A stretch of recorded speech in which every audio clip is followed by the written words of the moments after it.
La comunicación. Se llama comunicación a la transmisión de información entre dos o más personas. Para comunicarse, el ser humano utiliza diversos sistemas de signos. Estos pueden ser auditivos, visuales, lingüísticos, olfativos y táctiles. El proceso de la comunicación. La comunicación es un sistema que cuenta con elementos que se relacionan entre sí y dependen unos de otros.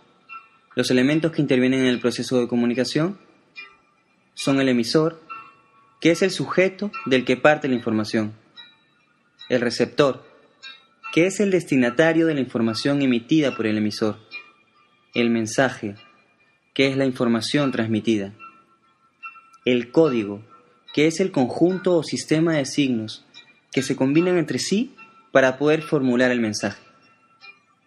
Para poder entenderlo e interpretarlo, el emisor y el receptor deben conocer el código.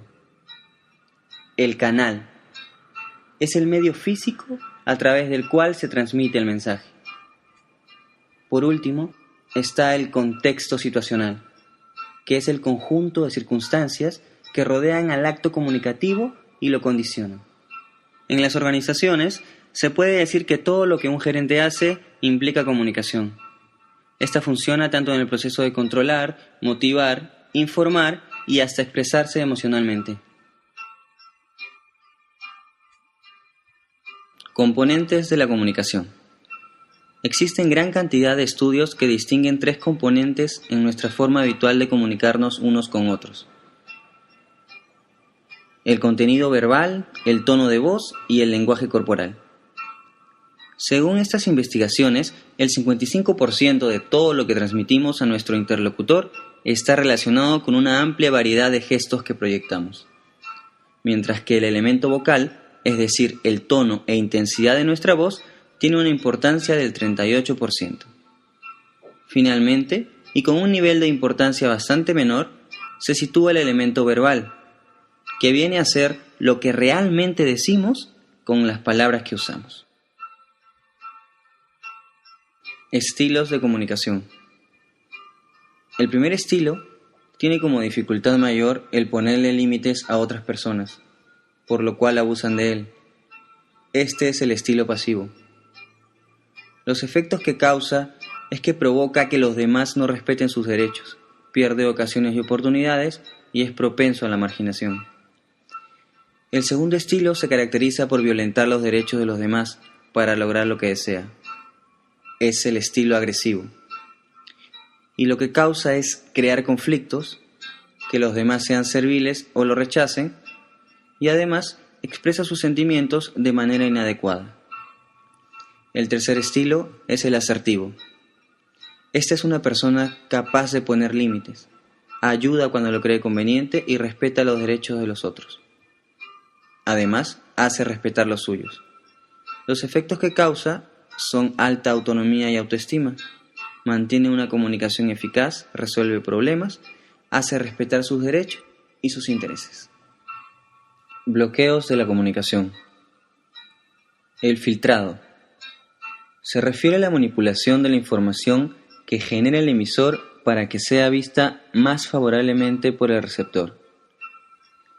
Los intereses personales y las percepciones individuales están presentes en los resultados de la información, lo que hace imposible que los receptores consigan información objetiva.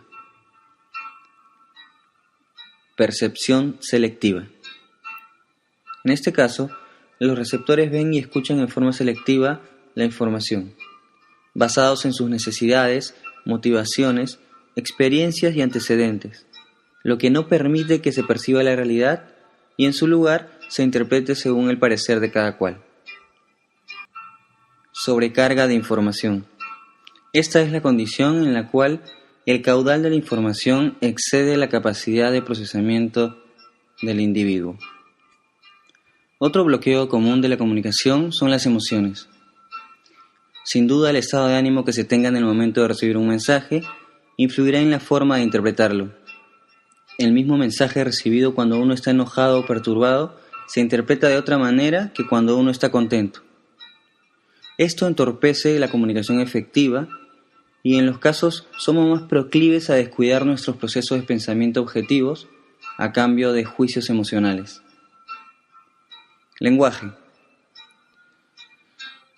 En este caso, la edad, la educación y los antecedentes culturales son variables que influyen en el lenguaje que una persona usa. Las palabras significan diferentes cosas para diferentes personas, lo que crea dificultades en la comunicación. Ansiedad por la comunicación. Otra barrera importante para la comunicación efectiva es que algunas personas de la población sufren de ansiedad. Aunque muchas personas se sienten aterradas de tener que hablar frente a un grupo, el miedo a la comunicación es un problema mucho más grave, porque afecta a toda una categoría de técnicas de comunicación. ¿Cómo superar los bloqueos de comunicación? Para lograr una comunicación eficaz, existen 5 puntos importantes que no podemos dejar pasar. La retroalimentación, simplificar el lenguaje, escuchar activamente, limitar las emociones y vigilar las señales no verbales. En la medida que estos 5 puntos se cumplan, lograremos una comunicación eficaz en las relaciones interpersonales y en las organizaciones. Comunicación organizacional. La comunicación organizacional es un proceso que ocurre entre los miembros de una colectividad social. Al ser un proceso, la comunicación dentro de las organizaciones consiste en una actividad dinámica, en cierta forma, en constante flujo. No obstante, se debe considerar que esta estructura no es estática, sino cambiante, y que se ajusta de acuerdo con el desarrollo de la organización. Dirección del flujo de la comunicación. Existen 4 tipos de flujo dentro de una organización. La comunicación hacia abajo, que es cualquier comunicación que fluye de un gerente a los empleados. Es usada para informar, dirigir, coordinar y evaluar a los empleados. En este tipo de comunicación, los gerentes establecen las metas de sus empleados. La comunicación hacia arriba. Esta comunicación es la que fluye de los empleados hacia los gerentes. Este tipo de comunicación mantiene a los gerentes alerta de cómo se sienten los empleados acerca de su trabajo, sus compañeros y la organización en general. El gerente depende de los empleados para cumplir sus metas. Comunicación horizontal. Se da entre los empleados de un mismo nivel organizacional. Un ejemplo de esta interacción serían los equipos multifuncionales. Comunicación diagonal. Es aquella que cruza las áreas de trabajo y los niveles organizacionales. Esta comunicación tiene en el correo electrónico corporativo su mejor ejemplo, ya que trasciende más allá de cargos, distancias y niveles que tenga la organización.